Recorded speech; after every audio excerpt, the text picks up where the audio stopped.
Salam, belə bir sual paylaşmışdıq. Bütün uyğunsuzluqları müəyyən edin. Kim sualla tanış deyilsə, əvvəlcə videonu saxlayaraq suala baxsın, cavabı müəyyənləşdirsin, daha sonra keçərək izaha. Deməli, belə bir cədvəl verilib bizə söz, haqqında fikir, argument, bir də doğru-yanlış məsələsi. Söz, lisenziyalı. Vurğu son hecada deyil, doğrudur. Çünki lisenziyalı ikinci hecadadır.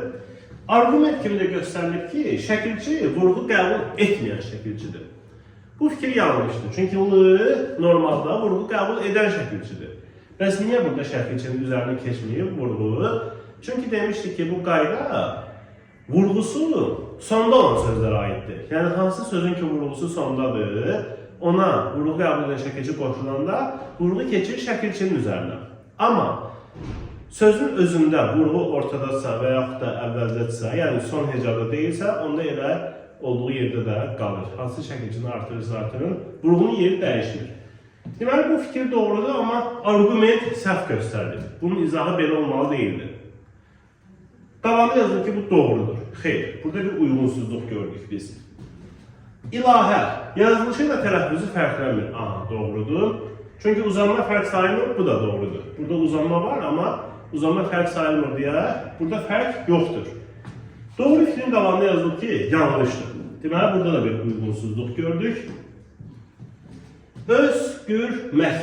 Kökdə tələffüz fərqi yoxdur, çünki mək şəkilçidir. Bəli, mək şəkilçidir, məkdə tələffüz fərqi var. Amma kökdə də fərq var. Çünki özgürmək gil formasında olur bu. Ona görə də burada kökdə tələffüz fərqi yoxdur demək özü elə əvvəldən yanlışdır. Yanlışın qabağında yazılır ki, doğru. Deməli, bu da uyğunsuzluqdur. Limondur. Sözdə cəmi 3 çingiltili samit var. Çünki tələffüz zamanı samitlərdən biri düşür. Doğrudur. R düşür. L, M, N. 3 dənə çingiltili samit var. R-nı saymırıq. Çünki o düşür tələffüz zamanı. Fikirdə düzdür, argumentdə düzdür. Amma bu qədər düz fikrin qabağında yazılır ki, yanlışdır. Deməli, burada da bir uyğunsuzluq var. Düzgün cavab oldu. A, B, C, D. Yəni hamısı. O da hardadır?